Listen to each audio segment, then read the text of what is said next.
Bonjour à tous, je suis Ulrich Denisson, fondateur de Eat Fat to Be Fit, la première communauté du régime cétogène depuis 2015. Ça fait la 25e fois que je le dis. Je suis expert en régime cétogène depuis 2013 et moi-même en cétose nutritionnelle, donc depuis 2013, de façon ininterrompue et toujours vivant. Aujourd'hui, je suis très heureux de recevoir Séverine. Alors, Séverine, merci d'avoir accepté cet entretien. Est-ce que tu peux te présenter pour les gens qui ne te connaissent pas encore? Oui, mais tout d'abord, merci Ulrich de m'avoir invité à témoigner et merci pour tout ce que tu fais, toi et ta femme. Merci beaucoup. On vous remerciera jamais assez de tout ce que vous avez pu faire. C'est Moi, gentil. ça me sauve la vie, donc donc il y a pas de mots. Donc je m'appelle Séverine, j'ai 46 ans. Je suis en alimentation cétogène depuis août 2016 et toujours vivante aussi. Oh mon Non, des Dieu, tracteurs. exceptionnel. Donc, tu n'es pas morte dans d'atroces souffrances avec les artères bouchées d'huile de coco ou je ne sais quoi, tu es encore en vie. Tout va bien. Tout va bien. Bon, alors raconte-nous un petit peu ton parcours. Pourquoi le régime cétogène? Qu'est-ce qui t'a amené là-dessus?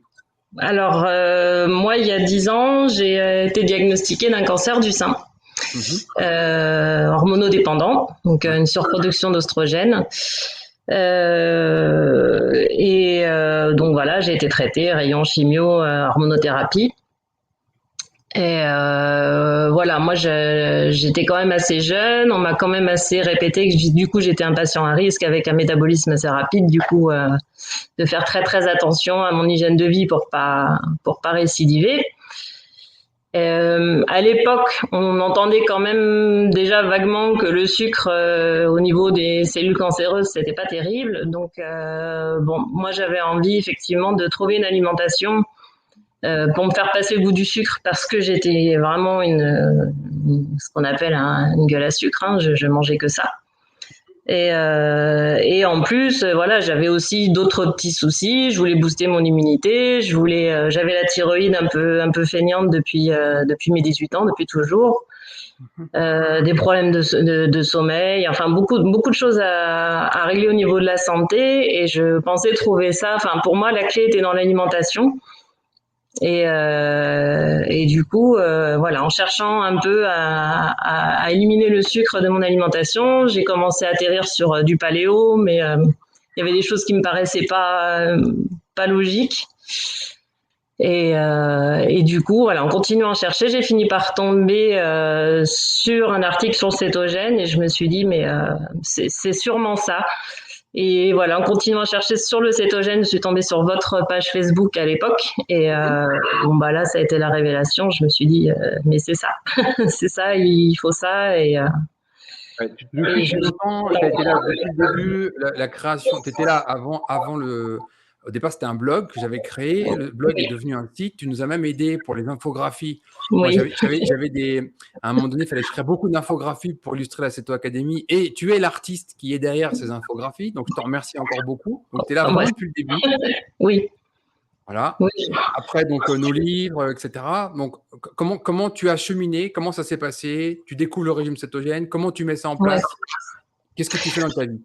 Alors moi, je suis plutôt un peu binaire dans ces cas-là. Moi, c'est un ou zéro. Enfin, il n'y a pas de zéro et demi, donc j'ai pris tout à la lettre dès le départ. J'étais vraiment, mes amis m'ont appelé la nazie de l'alimentation, quoi. C'est-à-dire que du jour au lendemain, plus de féculents, plus de glucides d'aucune sorte.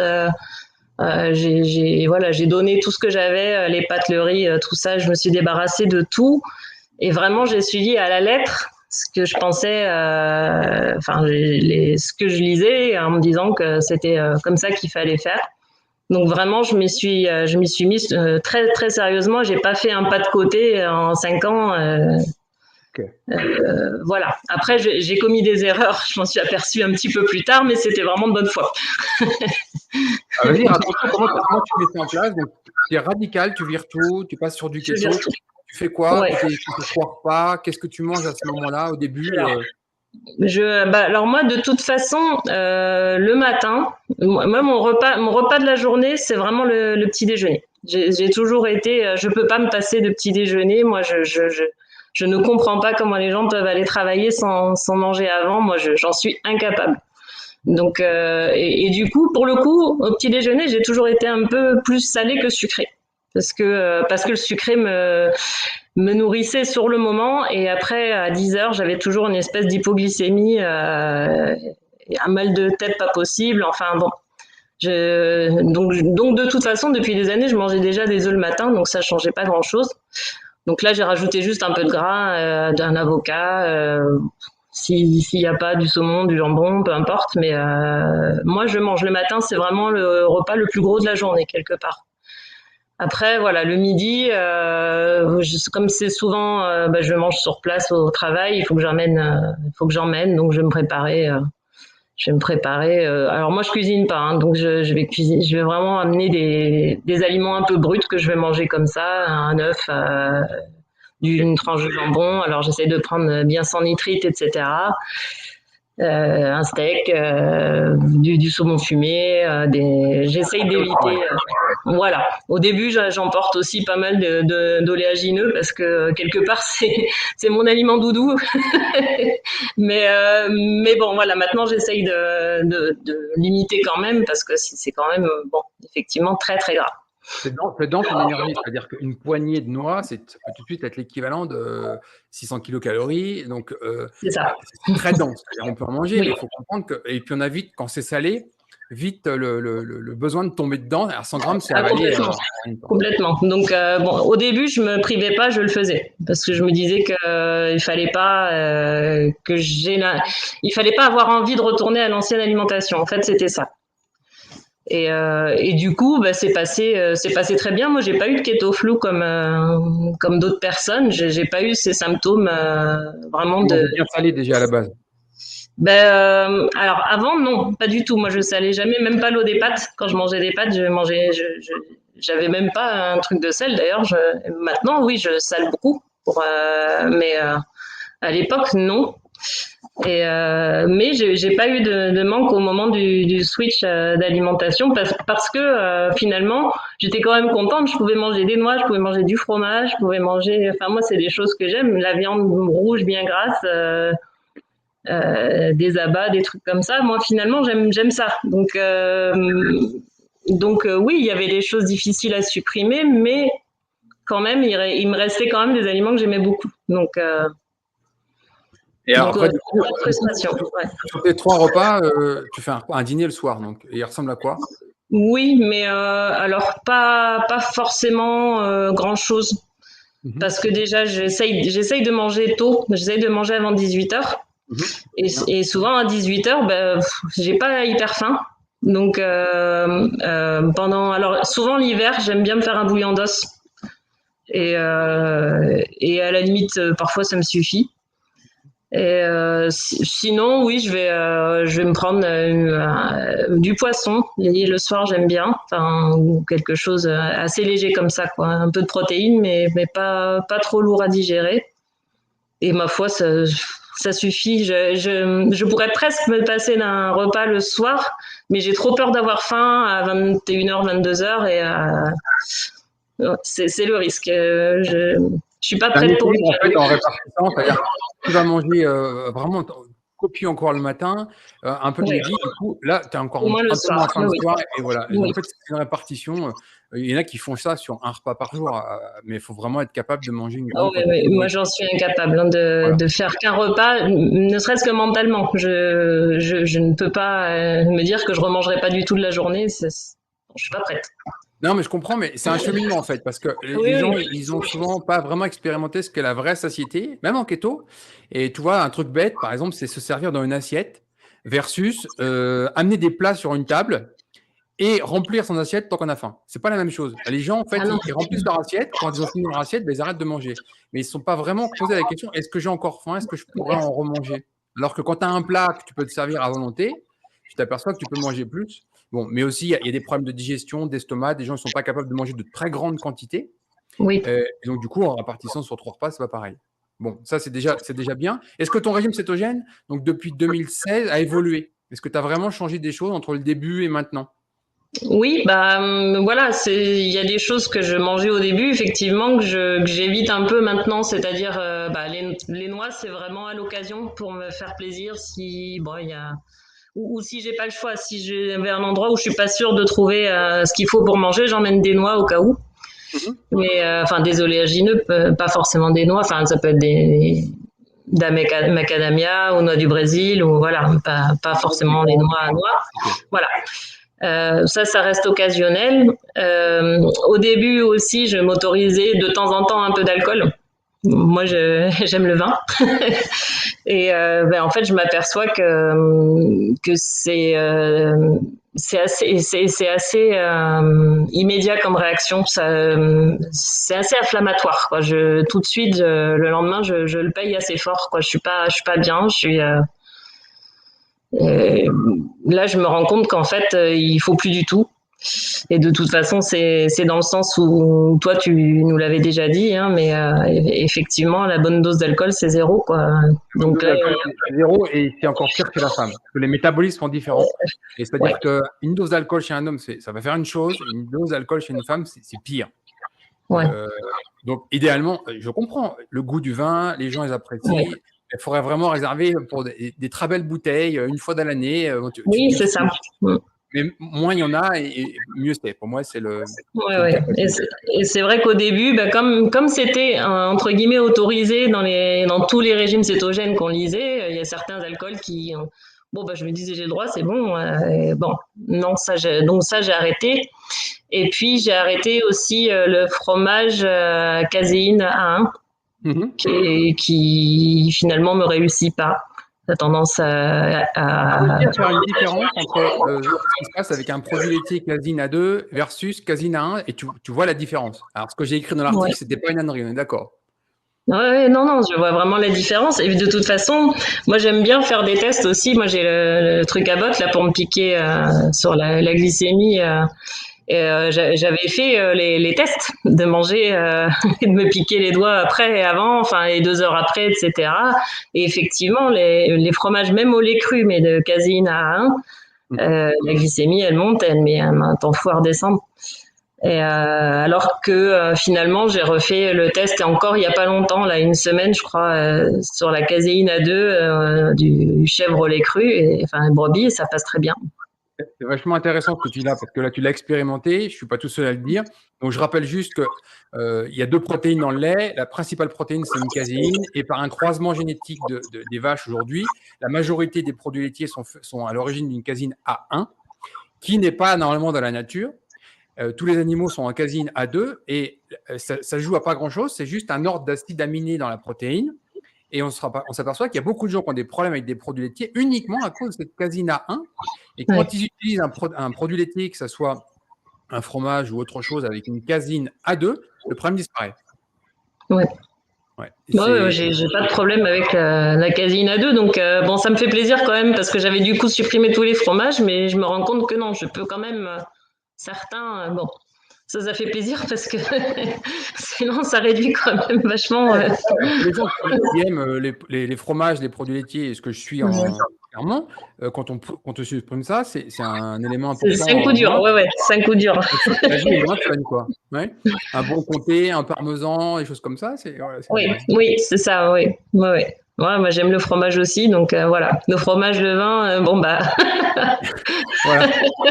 On va le vin, mais amène le fromage quand même. Bon, donc, alors, c'est vraiment les 2 choses qui ont vraiment fondamentalement changé entre le début et maintenant. Autrement, tout le reste, je mange la même chose, oui. Okay. On va parler des bienfaits peut-être. Quels sont tous les bienfaits que tu as pu avoir grâce à un changement de vie cétogène, donc depuis 2016? Alors, le premier, celui pour lequel j'y suis venue, hein, c'était quand même pour empêcher les récidives de cancer. Il faut savoir que moi, je suis suivie tous les ans et à vie pour ce cancer avec une IRM. Et à l'époque où j'ai commencé le cétogène, ça faisait déjà 5 ans que j'étais en rémission. Et j'avais tous les ans, on me trouvait tous les ans alors des foyers inflammatoires dans la poitrine, hein, donc à chaque fois biopsie, 7 jours d'attente à se demander si je suis en train de récidiver ou pas, enfin la même angoisse tous les ans en fait. Et en fait, bon, quand je me suis mise au cétogène, je savais pas trop sous combien de temps j'aurais peut-être du changement ou pas. Et en fait, ça a été immédiat parce qu'à l'analyse suivante, je t'avais envoyé les photos des radios. Il y a plus rien, quoi. Depuis, il y a plus rien.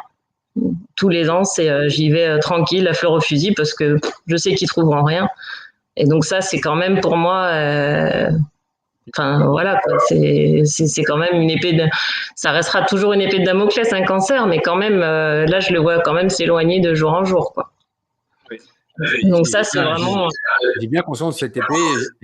J'ai perdu ma mère d'un glioblastome, qui est une tumeur cérébrale fatale. Aujourd'hui, clairement, les soins, c'est des soins palliatifs qui sont proposés aux gens. Et je connais de l'autre côté des dizaines de personnes qui sont des survivants au glioblastome depuis des fois plus de 10 ans. Et je comprends bien que quand on te dit, monsieur ou madame, il vous reste 2 mois à vivre, on a tout fait, chimiothérapie, radiothérapie, etc.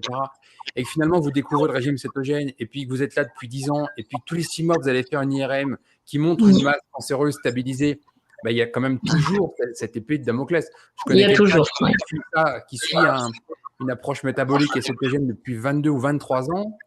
Tous les 6 mois une IRM, c'est stressant quand même. Parce qu'à chaque fois, c'est une étape. Oui. Ça va pas repartir. Puis ça nous remet la tête dedans à chaque fois. Faut dire ce qui est. À chaque fois, on retourne à l'hôpital, on refait des tests. Enfin bon, c'est voilà, c'est comme ça. Il faut. Mais quand même, là, j'y vais quand même beaucoup plus détendu. Moi, je sais qu'avant ça, je me souviens que les veilles ou les avant-veilles d'IRM, j'étais insupportable. J'étais de mauvaise humeur. J'étais pas bien. Parce que j'avais peur, tout simplement, et que là, j'ai plus peur. J'ai plus peur. Je me dis qu'au moins, je fais ce qu'il faut pour me tenir loin de tout ça. Après, voilà. Donc maintenant, ça fait plus de 10 ans. Donc j'ai fini la période de rémission. Alors on parle jamais de guérison, mais bon, je suis surveillée. Pour l'instant, tout va bien. Donc après, voilà. Après, il y a eu d'autres petits effets collatéraux qui finalement sont plutôt de bonnes surprises auxquels je m'attendais pas du tout. Moi, il faut savoir que depuis l'âge où on me dose la thyroïde, par prise de sang, j'ai toujours été un petit peu en hypothyroïdie. Pas catastrophique pas au point où ils voulaient me mettre. C'est une TSH haute, on est d'accord, TSH haute et une T4 basse, j'imagine, c'est ça qui mesure. Ouais. Ok. Et j'étais pas du tout dans les fourchettes, quoi. Et là, depuis l'alimentation cétogène, et je dirais plus depuis que je fais attention aussi à mes micronutriments. Je vais être honnête, depuis que je supplémente un peu en iode, etc. Voilà, la thyroïde elle est revenue complètement dans les clous et je suis pile dans la moyenne, c'est parfait. Je suis désolé, mais il faut que je fasse une aparté parce que là j'en ai marre clairement de répéter tout le temps la même chose et j'ai une pensée à tous les grands scientifiques qui alertent depuis, je sais pas, 40 ans, quelque chose comme ça. Donc, la société occidentale est ultra carencée en iode. Ultra. Ouais. Et en plus de ça, une alimentation occidentale riche en glucides nécessite plus d'iode. Donc, il y a les deux en même temps. C'est détonnant. Les médecins ne vous le disent pas, mais pour faire simple, pour faire une hormone thyroïdienne, il faut de l'iode. Et l'iode, quand on demande aux gens où est-ce que vous la trouvez, j'en sais rien. Et ben voilà, et il y a le problème. C'est-à-dire concrètement, les populations occidentales sont carencées en iode, donc ils ont fait un système d'enrichissement du sel de table. En iode, un complément alimentaire d'iode est mis systématiquement dans le sel.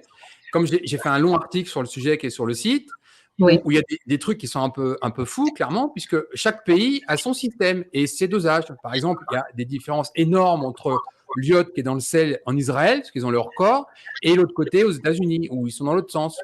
De 1 à 4. Pourquoi? On n'en sait rien. En plus, l'iode est très volatile, c'est-à-dire quand vous le mettez dans le sel et que vous ouvrez votre salière, on peut considérer que 3 semaines après l'ouverture de la salière, et comme c'est des grandes salières que les gens gardent 6 mois, il n'y a plus d'iode dedans. Il n'y a plus rien, ouais. Voilà. Et normalement, il n'y a quasiment pas d'iode dans le sel. Hein. C'est bien un complément alimentaire à ajouter.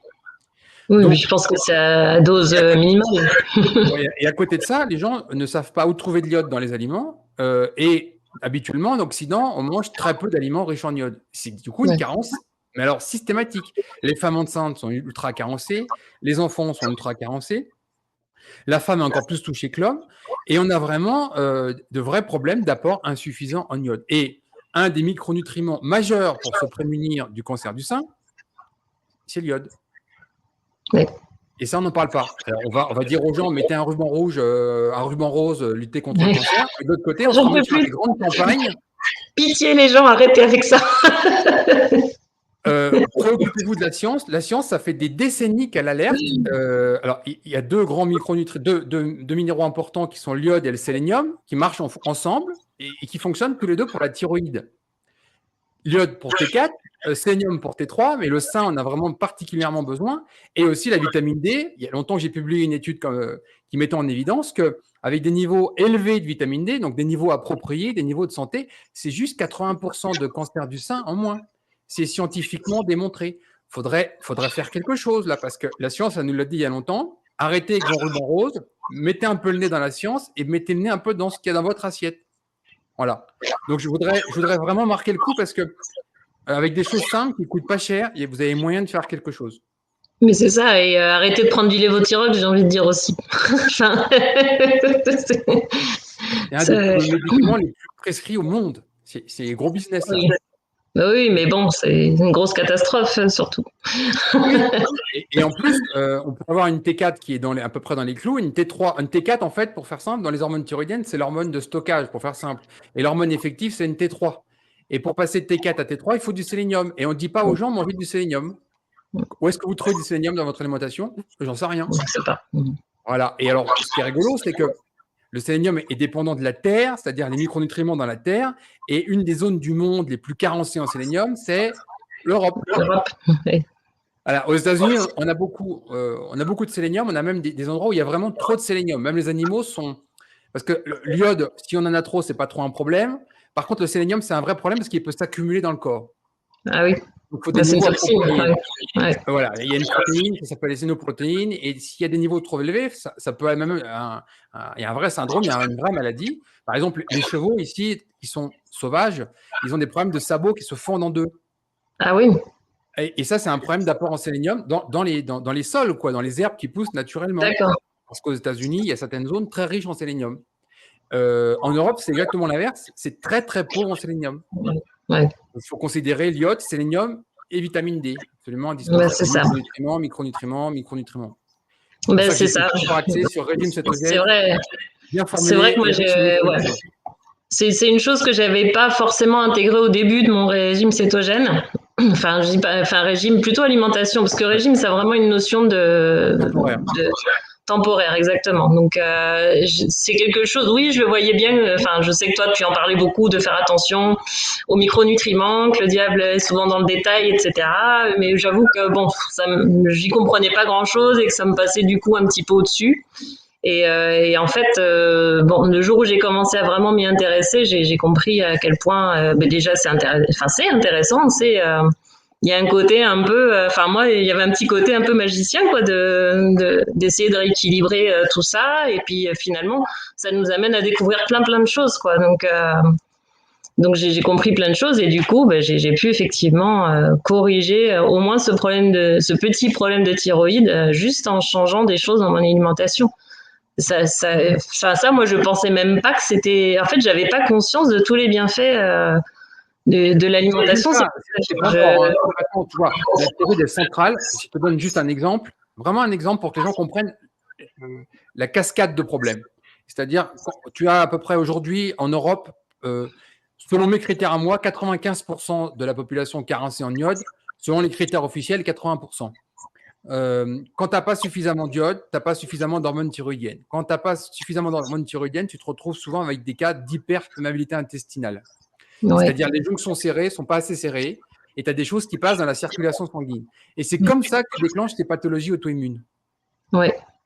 Tu as plus de 120 pathologies auto-immunes qui trouvent comme souvent origine un problème thyroïdien, une hypoactivité thyroïdienne, hyperperméabilité intestinale, déclenchement de pathologie auto-immune. Et les gens, ils ne font pas le lien. Non, Les mais non, médecins mais ne parce l'expliquent pas, à la qu'ils télé, on ignorent. n'en parle pas. Et oui, parce qu'ils ignorent tout ça. Enfin, les gens s'y intéressent pas et les médecins nous tiennent bien loin de tout ça, quoi. Oui. Franchement, ça n'a jamais été une. Parce qu'évidemment, j'ai dû dire évidemment à mon équipe médicale que j'avais changé d'alimentation et ça a été la révolution, quoi. Je m'en suis pris plein la tête. Hein, et commence à changer un petit peu aujourd'hui. C'est quand même la même équipe qui me suit depuis 6 ans, hein, depuis 10 ans, et commence à peine à se dire que bon, visiblement, ça me réussit pas mal, mais en fait, tant que j'aurais pas maigri, parce que moi, j'ai pas maigri avec l'alimentation cétogène, et ben pour eux, il n'y a pas de crédit. Il y a Là, tout le reste. on va en parler Ma santé va spécifiquement. bien, Ouais. je vais très bien, mais si j'ai pas maigri, c'est pas crédible. On va en parler spécifiquement, mais on va déjà finir ton bilan de quels sont tous les bienfaits que tu as eu grâce au régime cétogène. Oui. Donc, ce que tu as vraiment gagné. Qu'est-ce que tu as eu d'autre? Donc, lutte contre le Qu'est-ce que cancer j'ai du eu sein, d'autre? hypothyroïdie inversée, on va Alors, dire. la grande surprise, et je me souviens que j'étais venue te poser la question sur notre forum là, parce que je me disais mais c'est pas possible. J'étais allée chez le dentiste pour une visite de contrôle, comme moi j'y vais tous les ans. Hein. Et moi depuis toute petite j'ai des caries. Hein. J'ai toujours eu les dents cariées, mais parce que je mangeais énormément de sucre de toute façon. Et la visite d'avant, de l'année d'avant, il m'avait dit bon, il y a des sillons, machin, mais bon, pour l'instant, c'est pas vraiment des caries, mais bon, peut-être que l'année prochaine, il faudra les traiter. Et j'étais revenue l'année d'après, il m'a dit mais ils sont partis où les sillons là? Et bah, j'ai dit je sais pas. Et en fait, les dents, c'était, je sais pas comment on peut dire, régénérées, j'en sais rien. Et depuis, tous les ans, je me fais engueuler parce que c'est pas avec moi qui va payer sa nouvelle villa, quoi. Là, les dentistes le savent. Hein, y en a même qui ils ont les cheveux droits sur la tête quand on leur dit. Ça a été pourtant démontré par Weston Price il y a un siècle maintenant, donc il faudrait un peu se réveiller quand même, mettez-vous à jour. Concrètement, quand tu te casses un os, ben, il se régénère. Et Ouais. ben, une dent, c'est pareil. Sauf qu'il faut arrêter de l'agresser. C'est-à-dire, si je te casse un bras et que tous les jours je te le plie, le bras, forcément, l'os ne va pas se régénérer. Et ben, une carie dentaire, c'est la même chose. C'est-à-dire qu'on l'agresse avec du Ah sucre, ouais. effectivement, Ouais. qui viennent faire des projections acides avec les bactéries, tous les jours, tous les jours, tous les jours. Du coup, la carie est irréversible. OK, mais si on arrête d'agresser la dent et qu'on met un microbiote buccal différent et surtout un pH différent, et qu'on amène suffisamment de micronutriments dans son alimentation pour régénérer la dent se régénère. Et on l'a vu plein de fois, on a même des radios, c'est-à-dire des débuts de caries. Alors bien sûr, ça ne marche pas sur des caries importantes qui ont déjà atteint la Non, racine non, des là, caries. c'était vraiment des Et bien sillons. sûr, Hein. C'était. la majorité ne se régénère pas puisque c'est une dent morte. Mm. Par contre, une petite carie, même visible à la radio, en un an et demi, avec une alimentation cétogène plus des micronutriments, elle se régénère, elle se Ouais. reminéralise. Alors, Ben oui. je vais pas vendre l'ours avant de l'avoir tué. On va avoir une femme, chirurgien dentiste, qui va s'exprimer au mois de novembre sur ce sujet. D'accord. Ben, parce que après, moi, mon dentiste, il en pense rien. Hein. Il est ni pour ni contre, mais il voit juste que mes dents sont saines et il me dit bon bah écoute, si ça te convient, c'est parfait. Hein. Enfin, il dit moi j'ai rien à faire, juste un chouïa de tartre et encore. Donc vraiment, j'y vais. Voilà, il rigole en me disant que c'est pas moi qui vais l'engraisser, quoi. Voilà. C'est même plutôt bon signe le tartre, parce qu'en fait, ça indique qu'il y a un certain pH. En fait, quand tu as une bouche très acide, tu n'as pas de tartre. Ouais. C'est-à-dire que soit tu fais du tartre et tu peux être plutôt dans une tendance reminéralisation de la dent, soit il n'y a pas de tartre et tu es dans une tendance acide, le pH est acide, et donc là, tu es plus dans un terrain de carie, tu vois. Et Ouais. donc, c'est plutôt normal. Et donc, tout ça, c'est les travaux de Weston Price. Dans son livre, il avait fait toutes les photos dans le monde entier, c'était très intéressant. Mais aujourd'hui, on a oublié. Voilà. Ouais. Qu'est-ce que tu as eu d'autre comme bienfait? Est-ce que tu étais touché, je ne sais pas, par des migraines ou des immunitaires? Non, non. Alors moi, les migraines, j'en avais uniquement, mais c'était plutôt avant l'alimentation cétogène. C'était effectivement quand je petit déjeunais un peu sucré le matin. Mhm. J'avais des migraines systématiquement à 10-11 heures. Je pense que c'était l'hypoglycémie. Hein, donc ça, mais même avant l'alimentation cétogène, je suis passée quand même assez tôt aux œufs le matin. Donc ça avait disparu. Moi, j'avais pas trop de migraines. Par contre, j'avais de gros problèmes de sommeil. D'accord. Déjà une fatigue continue résiduelle, mais parce que je dormais mal. Mhm. Donc, Problème de sommeil, c'est quoi? Tu te levais la nuit, tu dormais pas assez, tu n'arrivais pas à alors, t'endormir? j'arrivais pas à m'endormir, et ça a toujours été, mais au point où, à certaines périodes de ma vie, je faisais des nuits blanches, quoi. Je n'arrivais pas à dormir du tout. J'ai passé parfois 3 jours sans dormir et j'avais des hallucinations tellement est impossible et je voulais pas en plus prendre des cachets, rien, j'ai jamais voulu, donc c'était compliqué. J'ai toujours eu un sommeil compliqué, même étant bébé, c'était compliqué. On m'a mis des somnifères dans le biberon, c'est pour te dire. Donc ça a toujours été vraiment un gros problème le sommeil chez moi. C'est par contre une fois que je suis partie à dormir, je dors, mais vraiment un gros problème d'endormissement et en plus, quand j'ai commencé à pouvoir un peu mesurer l'état de mon sommeil la nuit, parce que j'ai acheté Une un bague. anneau, une bague. Bon, alors moi, c'est pas la Métabolique, ouais. Oura, mais Ouais. c'est la Ultra Human, c'est la nouvelle. C'est Donc c'est pareil. le même chose, ouais. Oui, c'est la même chose. Et je me suis aperçue que voilà, quoi, dans une nuit de sommeil, même quand j'arrivais à dormir 6-7 heures, qui était vraiment déjà un record chez moi, j'avais les quoi un quart d'heure de sommeil profond là-dedans et tout le reste et j'avais beaucoup de pics d'éveil où moi je me rendais même pas compte que j'avais pu être réveillée et des fois c'est des périodes d'éveil où il y a marqué 15 minutes, c'est quand même énorme et moi je m'en souviens absolument pas, donc j'avais un sommeil qui me reposait pas du tout. Et là, aujourd'hui, j'arrive quand même maintenant à me faire. Bon, je me tiens à une routine d'heures de coucher, même si je dors pas tout de suite, etc. Mais au moins, je suis dans le noir, sans lumière bleue, sans rien. Et j'arrive quand même à me faire des nuits où j'arrive. Là, le record, j'ai pu faire 2 heures et demie de sommeil profond dans une nuit, Non, mais c'est ce qui est énorme de vraiment partir de 15 inespéré. minutes à arriver à 2h30 avec juste. Ça fait longtemps que j'alerte sur l'importance du sommeil. Vraiment, l'exposition au soleil, c'est une chose très importante. L'exposition à la lumière bleue, c'est important parce qu'il faut s'en préserver. La lumière bleue synthétique, donc des écrans d'ordinateur, c'est important, ça perturbe le sommeil. Mais la Oui, phase sommeil, c'est vraiment critique pour la santé, hein. Concrètement, j'avais fait, tu sais, une petite infographie il y a 7-8 ans. oui, J'avais oui, dit entre quelqu'un qui est privé d'eau, une autre personne privée de nourriture et l'autre oui. privée de sommeil, quelle est la personne qui décède en C'est la premier? personne qui est privée de Celle qui est sommeil, mais privée de c'est sûr. sommeil. Mais les Moi, gens, ils ne j'ai se rendent vu. pas compte de cette importance. Et imagine des nuits de merde sur des décennies, ce que ça peut faire. Ah, C'est mais central dans notre vie. Donc, tu as compris ça. J'ai fait plein de vidéos pour expliquer tout ça. Tu as compris ça. Tu t'es dit, je vais essayer de mesurer parce qu'un tracker métabolique, on n'a pas de liens commerciaux avec ces gens-là, hein. C'est non, juste, c'est un bon outil. on porte pas la même marque. C'est un bon outil parce que les gens disent, ah, mais moi, je dors bien. Je dis, comment tu sais? Tant que tu n'as pas passé par une clinique du sommeil ou que tu n'as pas un tracker, comme ça, tu ne peux pas savoir. Et les gens se rendent compte, ah oui, 15 minutes de sommeil profond, là c'est grave. Le sommeil profond est critique pour régénérer les tissus, pour lutter contre un cancer. Tu sais, j'avais fait une leçon dans la Ceto Academy qui s'appelait Le jour je brûle, la nuit je répare. Ouais, je récupère. C'est Ouais, exactement ça, c'est ce que la ouais. nature a prévu pour nous. Et donc si Et oui. cette phase de sommeil profond est trop basse, eh ben on ne répare pas. Voilà. Et donc tu l'as compris et tu t'es mis en place une routine sommeil. Alors Oui. qu'est-ce qu'elle fait ta routine sommeil? Comment tu l'organises? Donc déjà tu manges tôt. Je mange tôt, voilà, pour pas me coucher le ventre plein. Mhm. Après, j'ai la chance d'avoir un travail où je commence tôt et du coup, je finis tôt. Donc, ça me permet de rentrer tôt et voilà, de pouvoir manger à 18 heures maxi pour pouvoir. Et j'essaye de aller me coucher à 21 heures, chose que je n'ai jamais faite avant. C'est pour moi, 21 heures, c'est le début de la soirée, c'est limite la fin de l'après-midi. Donc, c'est vraiment toute une remise en question. Et aussi, je me suis rendu compte que c'était vraiment un blocage aussi mental d'aller se coucher tôt, parce que pour moi, voilà, je profitais pas de ma journée si j'allais me coucher à 21 heures. Et en fait, quand j'y ai vraiment réfléchi, que je me suis posée, je me suis dit, mais qu'est-ce que tu fais de plus en fait le soir? Non, je traîne, je fais plein de choses qui servent à pas grand-chose.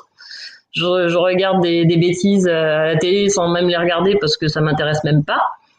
Et du coup, non, j'ai mis en place cette routine d'aller me coucher quoi qu'il arrive.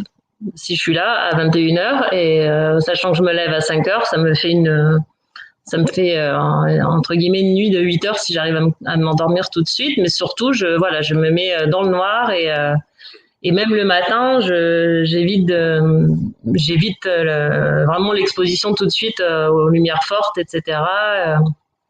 Quand je me lève, voilà, avant je sautais sur le portable, je regardais si j'avais les messages et machin. Bon, je me laisse le temps de petit déjeuner dans une lumière bien feutrée, tranquille, et je me laisse le temps de me réveiller. Quoi. J'ai 2 heures j'ai presque 2 heures avant de partir le matin, donc j'essaye voilà, de faire les choses tranquillement, de pas me lever stressée, en fait, voilà, de pas J'essaye de faire baisser le cortisol, etc., quoi, hein. J'essaye de pas, et je pense que ça fonctionne puisque voilà, quoi, les résultats sont là.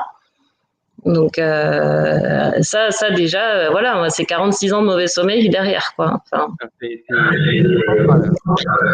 Le sommeil est négligé. Il est même négligé par des gens dont c'est le métier pourtant, parce que quand tu vois, ne serait-ce que en néonat, par exemple, tu as des couveuses qui sont bourrées de lumière bleue H24. mm, Tu prends des gens qui sont dans des réanimations pareilles, avec une lumière vive. Et quand tu regardes ce qui se ouais. passe au niveau du sommeil, de la mélatonine, au pire moment de ta vie, c'est-à-dire quand tu as besoin de régénérer des tissus, guérir, etc., c'est une catastrophe. Le sommeil Ah est oui, négligé. La chronobiologie, toute la science sur la chronobiologie, en fait, elle rentre même pas à l'hôpital et on a l'impression qu'ils s'en foutent complètement, quoi. Alors que c'est ah oui, central. oui. Ah, On a des complètement. productions hormonales qui sont calées sur des cycles chronobiologiques. Négliger ça, c'était passé à côté du sujet. Et tu en es la preuve, parce que toi-même, tu es passé de 15 minutes de sommeil profond à plus de 2 heures, juste Ouais. par quelques ajustements dans ton mode de vie, quoi. Alors après, plus de 2 heures, ça a été une fois, hein. Mais quand même, en moyenne, il y a quand même 1h30, 1h45 de sommeil profond. C'est quand même bien. Oui, non, mais en partant de 15 minutes, tout ce que tu Voilà, gagnes, c'est bien. c'est quand même bien. Ouais, ouais. Ouais. Et puis, C'est quand il y a même encore bien. certainement des choses, c'est un cheminement, il y a des micronutriments. Après, il y a vraiment les habitudes, Oui, oui, la tu gestion du tâtonnes stress, encore, par hein. exemple. Non, mais typiquement, je vois des gens qui essayent de se mettre sur un problème à 21h, toi, ton cerveau, il s'arrête pas en 5 minutes, hein. Donc, Non, c'est mais pas en non. claquant des doigts que ton cerveau s'arrête, il continue à réfléchir, toi. Alors Mm. qu'il y a vraiment une routine en arrêtant de faire des choses, on a besoin de réfléchir, en se préparant au sommeil, quoi, en fait. Oui, c'est ça. Oui, oui, vraiment, je commence à 20h à, voilà, à me dire que bon, bah, ça y est, je prépare les affaires. Comme ça, je me couche tranquille. Et voilà. Bon, des fois, ça marche, hein. Des fois, je m'endors tout de suite à 21h. Comme quoi, c'est possible. Et bon, des fois, ça marche moins, mais c'est pas grave. Je suis dans le noir, je suis pas dans le stress et je me dis quoi qu'il arrive, je me repose. Est-ce que tu as eu d'autres bienfaits que le régime cétogène t'a offert? Ou on a fait déjà le tour? Je pense qu'on a fait le tour, On à a fait le moins tour? que c'est déjà pas mal, hein. Oui, pour C'est beaucoup, c'est déjà déjà pas pas mal. mal. Et après, comme je dis, moi, voilà, je tâtonne encore, hein. Il y a plein de choses que j'ai peut-être pas encore expérimentées et que je peux encore améliorer, quoi. Hmm.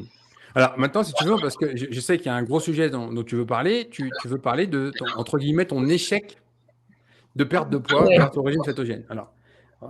raconte-nous ce que tu cherchais à faire, comment ça se passe. Voilà. Raconte. Bah, alors, c'est-à-dire qu'à la base, voilà, quand je suis arrivée dans le régime cétogène, dans l'alimentation cétogène, je voulais tout. Je voulais aussi bien me protéger du cancer que booster mon immunité, etc. Et puis, je me suis dit, bah tiens, les gens ont l'air de maigrir, ça me ferait pas de mal, moi aussi, je veux maigrir. Et en fait, j'ai assez vite, au moment de calculer les macros, tout simplement, quand j'ai cherché les ratios, et le problème, c'est qu'il y avait des ratios pour le cancer et des ratios pour la perte de poids et que c'était pas les mêmes. Et que quand je t'en ai parlé, tu m'as dit oui, mais on peut pas courir tous les lièvres à la fois, quoi. Il faut un but par un but. Donc, bon, bah, à l'époque, j'ai choisi le cancer, clairement, hein. Donc je me suis dit tant pis pour le poids, on verra plus tard. Donc j'ai fait 5 ans d'alimentation cétogène stricte, vraiment avec les ratios pour le cancer. Ma foi, ça fonctionne. Donc l'année dernière, voilà, je me suis dit maintenant, je peux peut-être passer à essayer de perdre du poids parce que non seulement j'en perdais pas, Mhm, mais je continuais à en prendre un petit peu tous les ans, quoi. mhm, Donc voilà, j'ai changé mes ratios. J'ai mhm. changé les macros et je me suis dit, voyons, et j'ai essayé 3 mois comme ça, rien à faire. Alors après, dans la Céto Academy, j'avais lu qu'effectivement, le levier, c'était les lipides. Donc, j'ai baissé un peu les lipides et toujours rien. Et j'ai continué à baisser les lipides et toujours rien. Et je suis retombée bêtement dans un schéma hypocalorique parce que au final, j'ai trop baissé les lipides et je pense que j'ai remis encore mon corps en famine, ce qui est Mhm. idiot de ma part, mais je voyais pas. En fait, je me suis dit c'est pas possible. Si le levier c'est ça, j'y arrive pas, quoi. Mhm. Donc non seulement ça n'a pas fonctionné, bien évidemment, et en plus j'ai repris du poids. Donc enfin, c'était pire parce que j'ai reforcé mon corps à stocker. Donc ça, j'ai repris tout ça à zéro et je suis repartie. J'ai refait une espèce de céto-adaptation. En fait, je suis repartie sur du gras plus pour, enfin plus. de manière modérée quand même, mais par rapport à ce que j'avais jusque-là pour refaire une adaptation et j'essaye voilà de rester dans les clous, mais j'avoue que pour l'instant j'ai pas beaucoup de j'ai zéro résultat là-dessus et surtout au niveau de la cétonémie, de la glycémie à jeun, c'est pas ouf quoi. Je suis pas, c'est pas catastrophique, mais la glycémie, je suis à 4,7 et la cétonémie, je suis toujours en dessous de 1 quoi. Je suis pas, c'est pas fou. Je voudrais vraiment marquer le coup parce qu'il y a beaucoup de gens qui vont t'écouter. Le régime cétogène, c'est manger en étant tout le temps en cétose. Bon, partant de là, ça veut dire qu'on doit être capable de détecter des corps cétoniques tout le temps. Ça veut dire pas sortie de cétose. De l'autre côté, les corps cétoniques élevés, c'est pas forcément un objectif. Non. Les maladies cérébrales, par exemple, quand on lutte contre l'épilepsie, les maladies neurodégénératives, etc. Quand on est un sportif de niveau, quand on cherche à perdre du poids, on n'a pas besoin d'avoir des corps toniques au plafond. Moi, ça fait 11 ans que je suis en régime cétogène. Je peux jeûner 36 heures. Je vais être à 0,5, 0,6, 0,7 millimol. C'est tout. Ouais. Okay, moi, c'est ça. Je suis à ça, quoi. 0,7 souvent. C'est normal d'avoir ce niveau-là avec les années. Typiquement, quelqu'un qui va passer en cétodaptation, c'est pas étonnant de monter à 3, par exemple. Et puis, oui, c'est ça. C'est ça va être à 2,5, 3, un peu plus chez la femme que chez l'homme. C'est normal. Mais avec les années, c'est normal que ça réduise aussi. Pourquoi ? Parce que tu deviens un brûleur de gras et pas un brûleur de corps cétoniques. Les corps cétoniques sont produits pour le cerveau uniquement, quasiment, et quelques cellules, mais quasiment pour le cerveau. Le reste, ça consomme du gras, directement, les acides gras, sans passer par la case conversion en corps cétonique. Donc ça, c'est normal. Par contre, toi, tu as atteint un syndrome qui est particulier. Si tu veux, on en parle et on le détaille. Et surtout, on va montrer qu'en France, il n'y a rien. Et que c'est ça. Faire accompagner. Ben c'est ça, c'est ce qu'on se disait une fois où voilà, moi je suis comme finalement pas mal de femmes, hein, je me rends compte qu'autour de moi, je connais pas mal de nanas qui sont faites comme moi, c'est-à-dire que moi le haut, je suis assez fine, hein, j'ai des bras tout fins, j'ai des épaules saillantes, les clavicules aussi, etc. Mais alors à partir du nombril jusqu'aux chevilles, c'est la cata.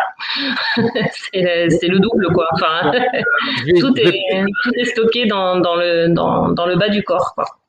Donc, il y a un syndrome particulier qui est malheureusement pas assez connu en France.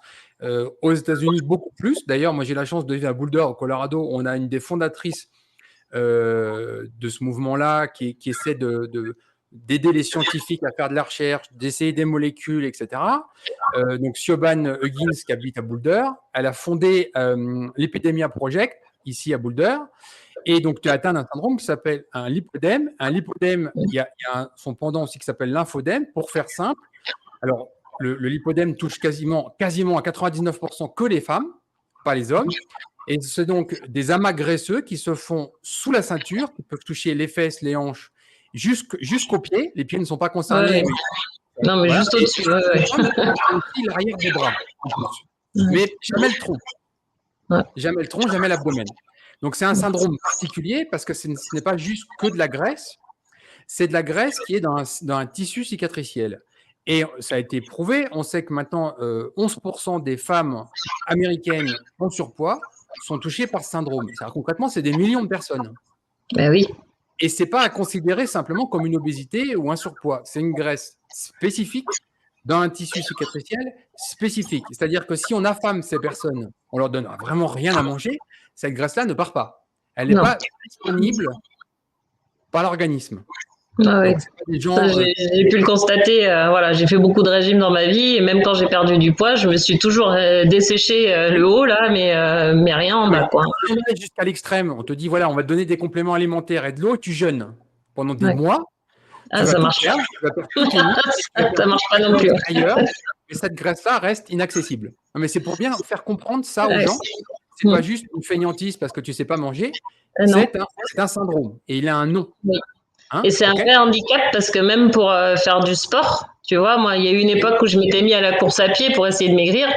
Et j'avais rencontré un médecin du sport là qui m'avait fait courir sur un tapis avec des électrodes partout. Je lui disais, j'arrive pas à m'améliorer quoi. Je courais 3 fois par semaine et c'était la galère à chaque fois. Mais le gars, il m'a dit, mais C'est juste pas faite pour courir, ça se voit. Enfin, c'est pas possible avec ces jambes-là, quoi. Enfin, vous traînez un boulet, quoi. Enfin, Mais le vrai problème, en fait, c'est que le personnel de santé en France, en tout cas, n'est clairement pas informé sur ce sujet-là.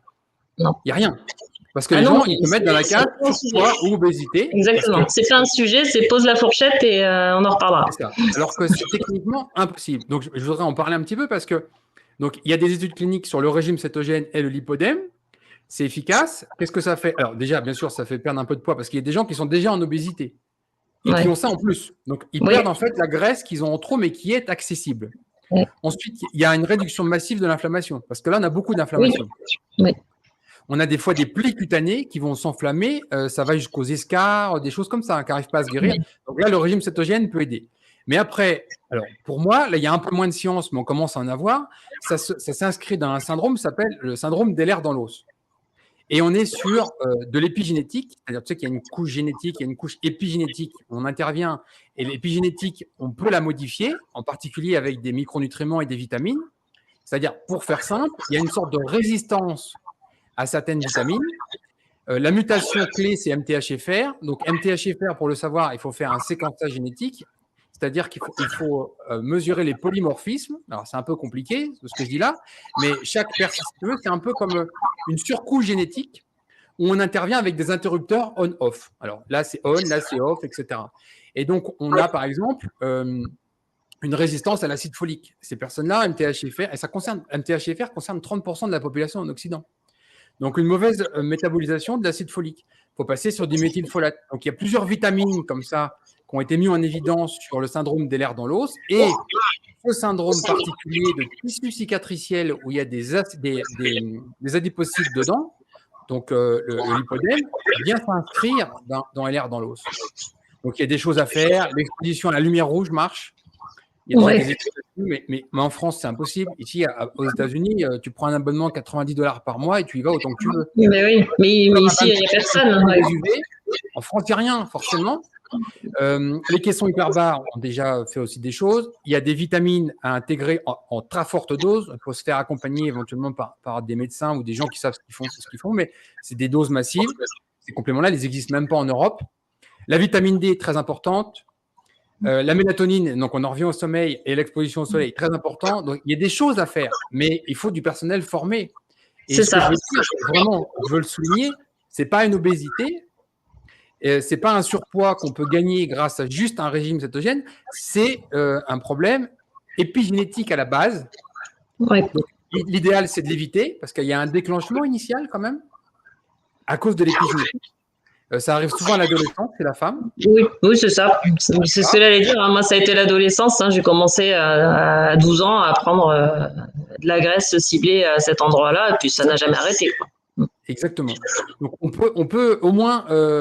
Alors aujourd'hui, l'hypodème on ne peut pas le guérir, on ne peut pas l'inverser techniquement. Toutes les publications sont unanimes sur le sujet. Les gens y travaillent. Aujourd'hui, il n'y a rien. Il faut vraiment comprendre que c'est comme un tissu cicatriciel. On te coupe une cicatrice, tu vois bien que le tissu de ta peau, il n'a pas la même. C'est pas pareil que le tissu d'à côté. Et ben c'est la même chose, sauf que là, donc c'est du collagène, pour faire simple, avec des adipocytes qui sont incorporés et qui sont inaccessibles. Alors, il y a aussi un autre syndrome qui s'appelle le lymphodème, qui peut ressembler, mais c'est plus du liquide, c'est de la lymphe. C'est du liquide qui circule pas.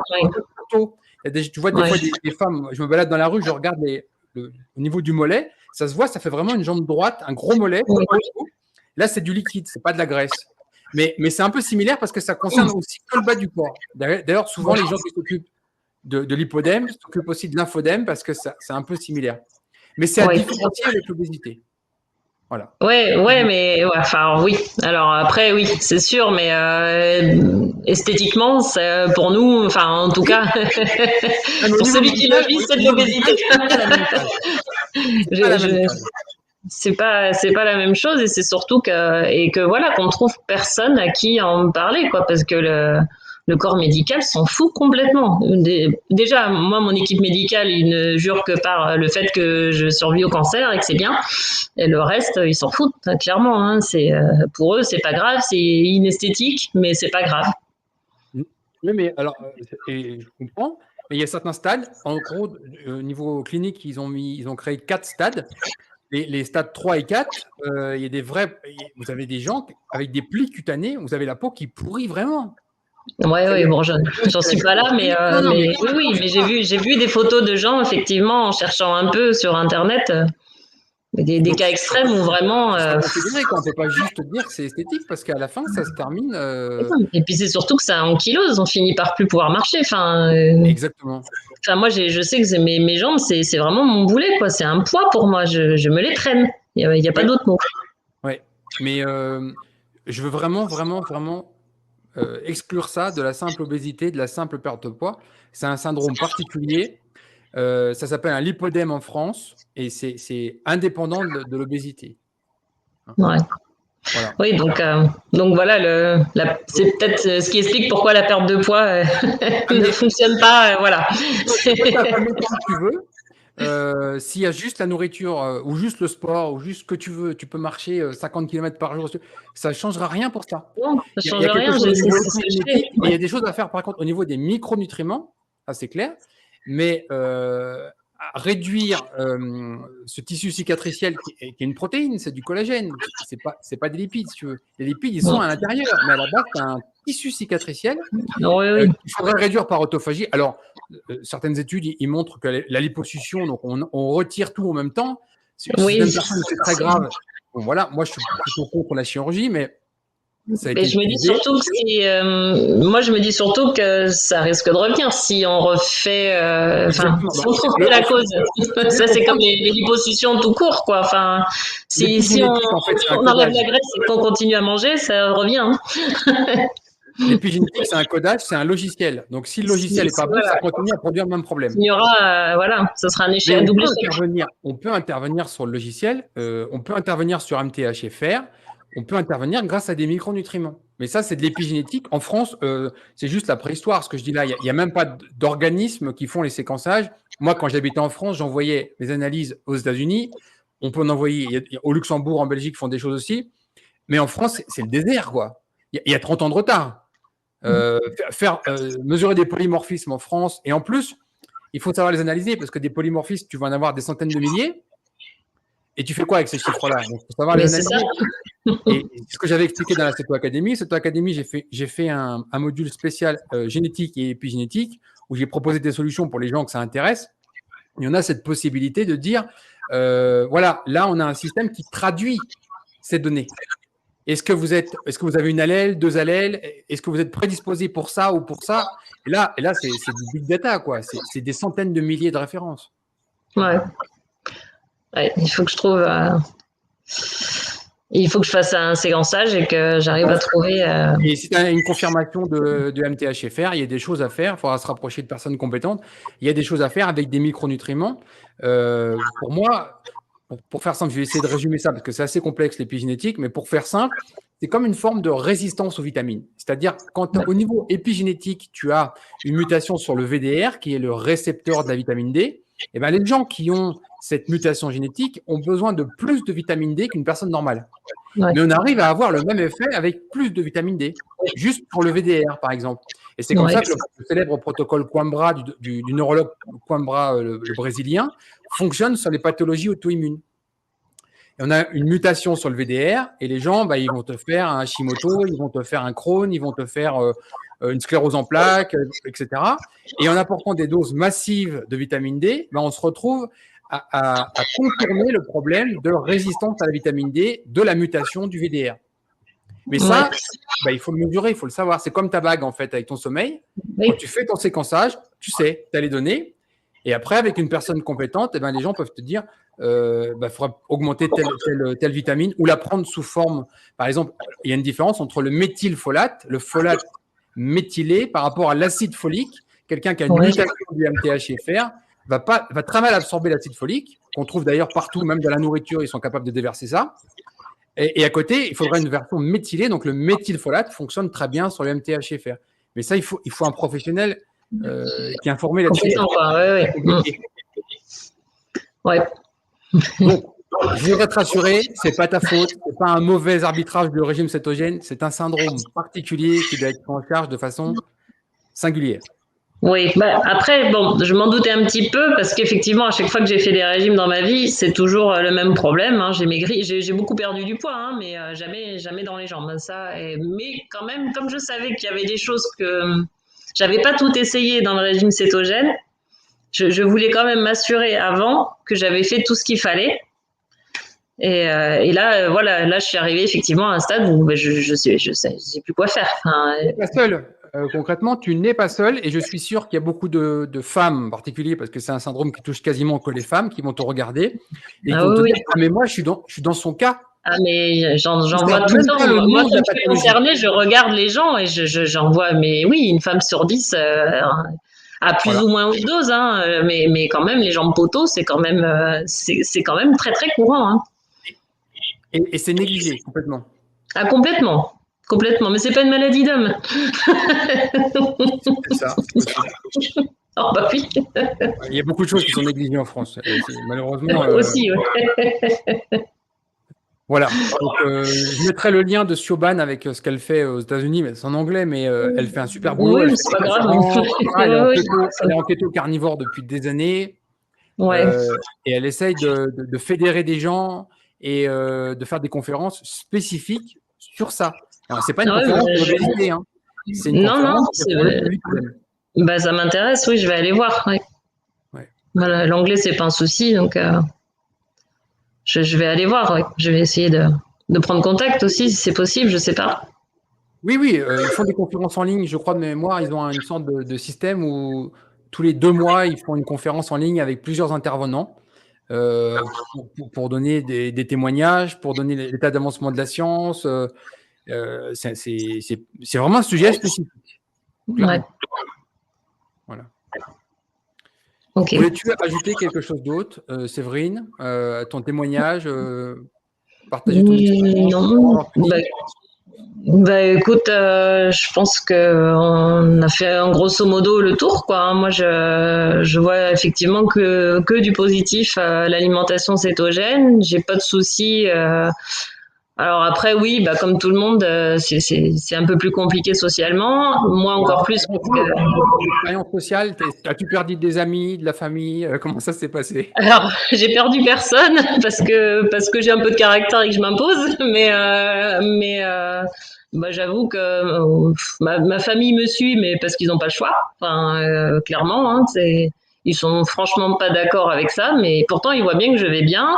Mon papa est atteint d'un cancer depuis 6 ans et il continue à le nourrir régulièrement avec tout le sucre qu'il avale et jamais il arrêtera. De toute façon, il préfère prendre de la chimio au petit déjeuner que d'arrêter de manger du sucre et de boire son whisky le soir. Donc, il y a un moment, chacun, enfin, moi, je juge pas. Chacun ses choix. Moi, j'ai envie de dire, si vous n'avez pas envie de vivre, ben, vivez pas, c'est pas grave. Si vous préférez mourir plus vite, mais en mangeant du sucre, On peut plus d'informations, c'est un on choix trouve comme un autre. Chacun, voilà, voilà. Moi, j'ai donner envie des de vivre. livres, des choses comme ça, mais on peut pas faire les choses à la place des gens. S'ils n'ont pas envie, ils n'ont pas envie. Non, c'est ça, mais par contre, voilà, ce qui peut m'agacer, c'est d'avoir effectivement, bah, j'ai des amis aussi qui ont beaucoup de maladies inflammatoires, comme, enfin, on commence à entendre parler beaucoup des spondylarthrites, des choses comme ça, des gens qui ont vraiment, et jeunes, très jeunes, et à qui j'ai glissé le fichier de démarrage cétogène que vous avez mis à disposition avec Nelly.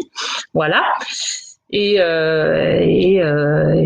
si tu veux, ils ne veulent même pas essayer 3 mois parce que ça leur paraît impossible d'arrêter le sucre complètement, enfin les glucides complètement. 3 mois, c'est non, ils préfèrent rester avec leur maladie, leur cacher qu'ils les soignent pas d'ailleurs, hein, parce qu'ils ont mal tout le temps. Mais et puis voilà, le sacro-saint médical, la parole du médecin, c'est la parole de Dieu, quoi. Hein, donc Pas de problème à la c'est limite avec ça, mais à condition que le médecin il arrête de dire des conneries, quoi. C'est ça le problème, parce qu'on prend des maladies comme la sclérose en plaques. Aujourd'hui, on va te dire c'est irréversible. Ah, bah, c'est bizarre parce que moi j'en connais plein des gens qui ont inversé une sclérose en plaques. Sur le site, j'ai été le premier en France à parler d'un médecin qui était en fauteuil roulant.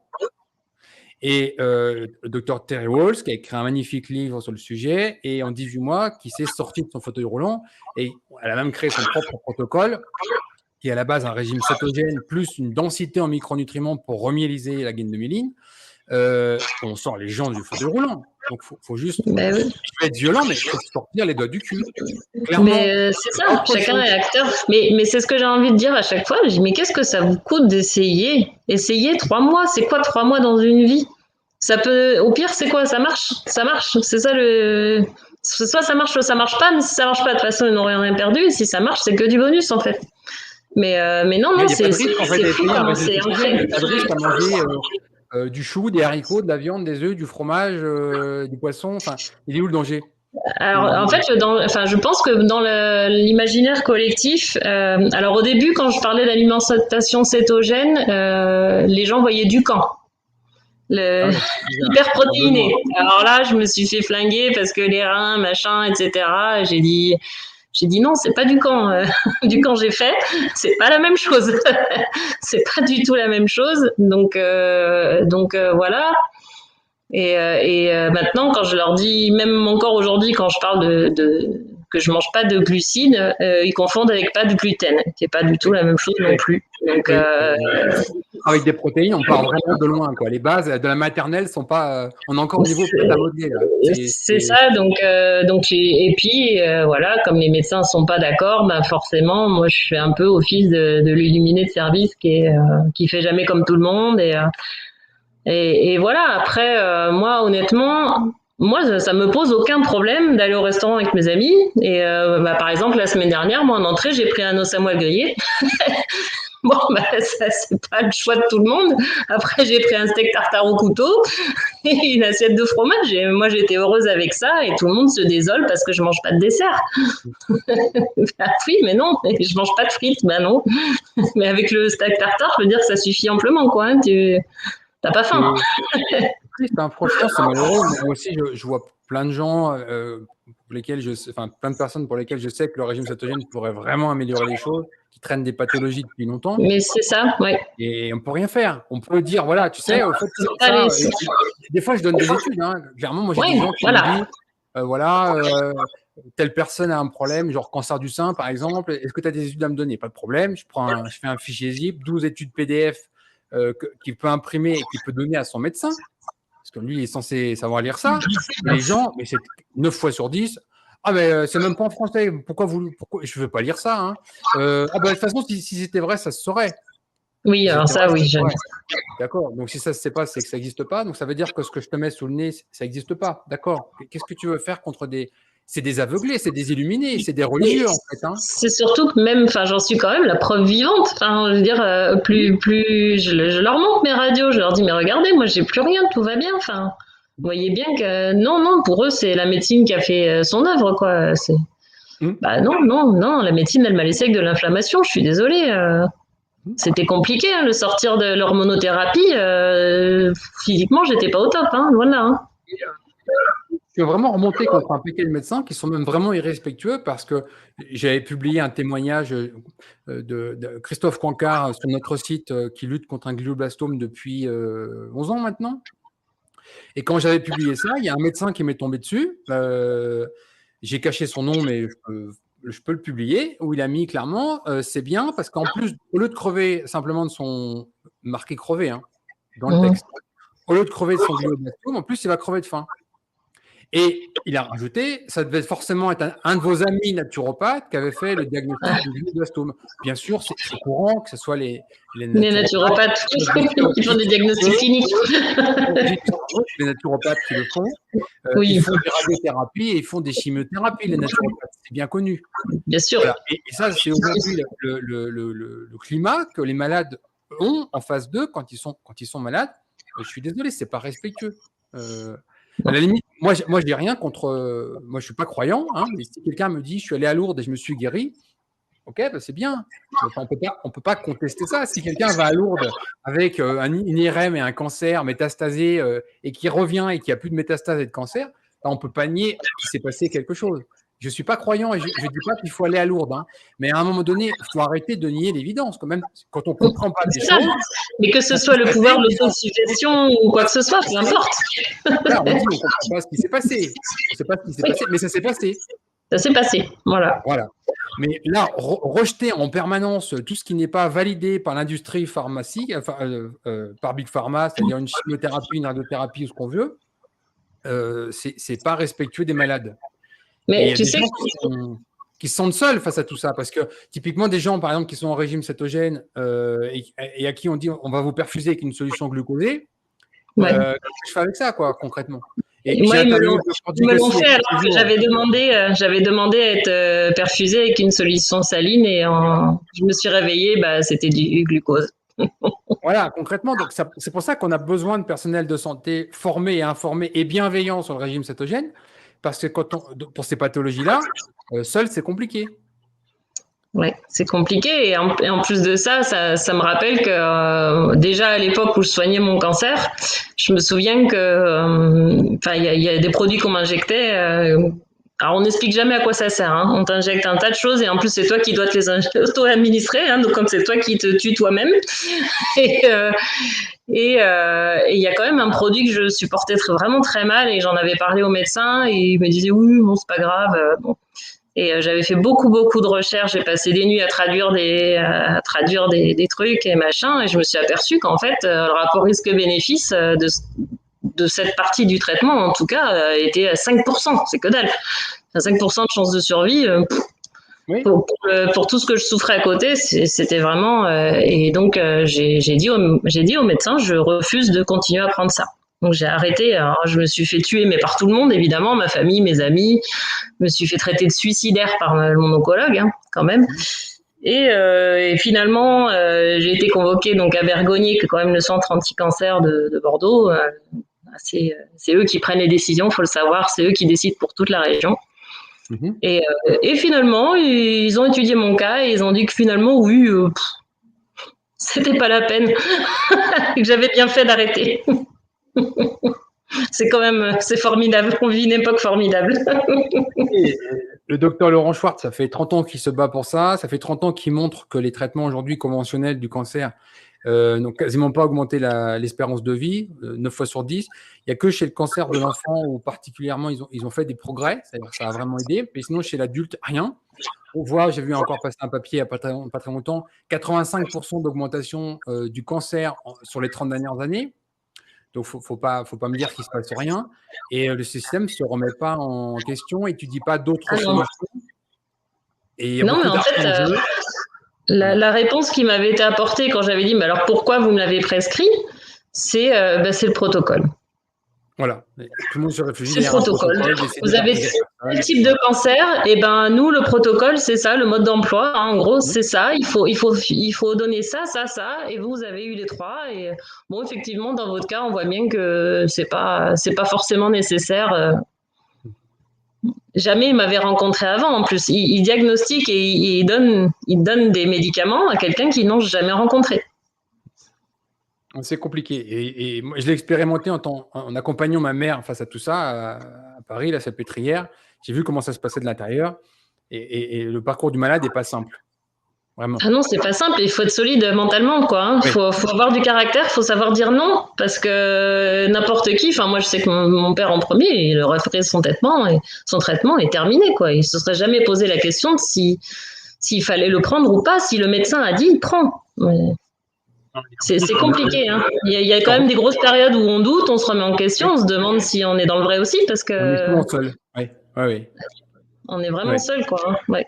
Mais moi, je me rappelle, parce que je me suis occupé de ma mère jusqu'au bout avec une hospitalisation à domicile. Et à un moment donné, on savait que c'était une fin de vie. Il devait y avoir un protocole d'injection de morphine. Et j'avais tout le matériel à la maison. Les infirmières étaient venues, tout ça. Et à un moment donné, c'était juste un problème administratif. Personne n'était capable de faire un protocole de morphine. Ah oui. Simplement. C'est-à-dire qu'il y avait la Ouais. pompe à morphine, il y avait toutes les ampoules de morphine. Les infirmières étaient prêtes à le faire, mais il fallait un protocole Il signé. fallait un protocole, ouais. Et Ouais. alors, tu vas à Paris, on te dit: ah ouais, mais moi, je ne peux pas signer le papier si le malade n'est pas là. Tu as l'hospitalisation à domicile, il fait: ah non, le médecin antidouleur, il n'est pas là. OK. Après, j'avais encore une autre personne que je pouvais contacter. Bon, à la fin, je suis allé voir parce que je connaissais quelqu'un d'un hôpital. Je dis: voilà, alors, vous êtes médecin, moi, je ne suis pas médecin. Soit vous me faites un protocole d'injection de morphine maintenant, soit c'est moi qui vais le faire. Hein, parce qu'il va falloir faire quelque chose. Et donc, Ben ça oui. va que moi, j'ai du caractère et j'ai été disposé à Oui, l'aider jusqu'au bout, etc. Mais quand on est malade et qu'on se retrouve dans Oui, cette on est tout situation-là, seul. les gens, ils baissent les bras, quoi. Mais on est faible en plus. Enfin, physiquement déjà, on est faible. Physiquement, on est un peu au tapis déjà, donc c'est compliqué de se Voilà. battre. Et puis en plus d'avoir tout le monde contre soi. Enfin, Ouais. Et c'est tout un système qui est contre soi. Hein. Donc on ne sait même pas au début si on a vraiment raison de le faire. On se dit c'est le temps qui me dira si j'ai eu raison ou pas. Mais exactement. Aucune certitude. c'est un saut dans le vide. Mais les gens préfèrent en fait se reposer sur une certitude globale avec tout un tas de gens qui disent oui, oui, c'est bon, oui, oui, c'est comme ça qu'il faut faire, etc. Même si scientifiquement, ça n'a pas fait la preuve. Voilà, Oui. typiquement, je vais reprendre, je crois, dans toutes les vidéos, la citation du docteur J. Kessie qu'elle m'a donnée il y a quelques jours, où elle disait le régime, mangez ce que vous voulez, n'est pas scientifiquement documenté. Et Ouais. c'est exactement ça. Quand tu as un cancer et tu demandes aux gens qui t'entourent, donc cancérologues, médecins référents, etc., qu'est-ce que je peux faire au niveau nutrition pour aider à la guérison de mon cancer? Et souvent, on te dit, bah, mangez ce que vous voulez. Mais Ouais. c'est pas documenté, le manger ce que vous voulez. Non. Ah, c'est ça le problème. Après, moi, dans mon expérience perso, mon oncologue m'a quand même dit d'éviter les produits transformés. C'est la seule chose qui me, c'est la seule chose qui m'a dit. Qu'est-ce qu'un produit transformé? Bah, lui, il pensait surtout aux plats préparés, les machins comme ça, voilà. Il a dit, bon, tout ça, vous évitez, mais par contre, il m'a absolument pas dit de réduire le sucre ou rien. Et C'est pas pour pourtant, ça. quand même, à l'époque, on savait déjà que les cellules cancéreuses se nourrissaient du sucre. Hein. Ça, c'était quand même déjà David du. Servan-Schreiber a fait un bon travail là-dessus avec Anti-Cancer, ses ouvrages dans les années 2000-2010. Il a malheureusement pas eu le temps pour moi d'aller plus loin, assez loin. Il n'a pas pu terminer son travail, mais il avait une grosse audience. Déjà, il passait à la télé, etc. Et il avait pu alerter sur les dangers du sucre, même s'il y a des conneries, genre le sirop d'agave, qui est clairement pas un produit qu'il faut consommer. Ah Mais oui, ça, globalement, il j'avais était sur la entendu. bonne piste. Il y a des Il bons était sur la sucres. bonne piste. Oui, oui, bien sûr. Mais ce que je veux dire, c'est qu'il a eu quand même, à un moment donné, il a pu parler, il a pu initier les gens en disant attention au sucre pour le cancer. Ouais. Bon, c'est resté un peu. Mais les Oui, sucres, les gens ne comprennent pas qu'en fait, une farine de blé, c'est du sucre. Hein. C'est de l'amidon oui, qui va c'est ça. proportionnellement à Oui, du glucose. c'est ça. Non, ça, Et c'est encore voilà. vachement le Pour parcours. les gens, le sucre, ce n'est que le sucre raffiné. Oui, C'est rien d'autre. Et pour eux, le sucre des fruits n'est pas du sucre. C'est du bon sucre. voilà. Bah, j'ai même lu des livres là, récemment qui sont une hérésie pour moi, où on voit dessert sans sucre. Et quand tu Oui. fais les rations vite fait, il y Il a y a la environ farine. Ouais. 70% de glucides. C'est ça. Il y a 70% de de la farine. glucides. Donc, tu gardes ta farine. En plus, tu as des farines qui sont souvent riches en sucre. Tu vas avoir après des pâtes de dattes, du miel, du sirop Oui, d'agave et tout ça. tout à fait. Et, Oui. et- et clairement, ça n'a rien à voir avec le régime cétogène et ça résout aucun problème. Vraiment. Vous pouvez manger Bon. ça comme vous voulez. Ça va pas résoudre vos migraines. Ça va pas résoudre votre perte de poids. Ça va pas aider pour le cancer. Rien. Pourtant, ça Non. sera sans sucre. Donc, on voit bien que Sans, le problème n'est pas que le ouais. sucre. Sans sucre ajouté, j'ai envie de dire. Et Oui, encore, quand même, même si pas c'est le par miel. intention, c'est compliqué.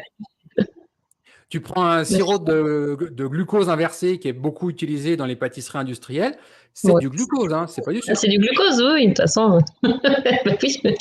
C'est fabriqué avec du blé d'ailleurs. Oui. Oui, oui, non, Voilà. c'est compliqué. On se heurte à l'ignorance générale et Mm. des gens qui ont en plus pas envie d'écouter clairement les explications. Hein. Enfin, moi, je suis toujours prête à expliquer aux gens ce que je fais, pourquoi je le fais. Enfin, vraiment, j'ai pas de souci à dire pourquoi je mange comme ça. Mais les gens ont tendance à l'accepter parce que j'ai eu un cancer. À dire Mm. oui, non, mais elle, c'est parce qu'elle a eu un cancer, elle mange comme ça. Ouais, mais c'est bon pour tout le monde en fait. Hein, mais non, ça passe parce que j'ai eu un cancer. C'est la bonne excuse.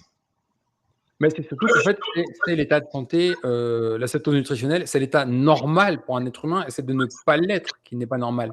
Tu Ouais. vois, si on fait un bilan de santé, une analyse de sang, on parlait d'analyse de sang tout à l'heure, on devrait Ouais. mesurer le taux de bêta-hydroxybutyrate dans l'analyse de sang. Si tu es à 0, tu es dans un état métabolique malsain. Ouais. Et ça, je peux te dire qu'avant que les médecins, de façon systématique, ils fassent ça, il va se passer quelques temps, je ne serai plus là. Hein.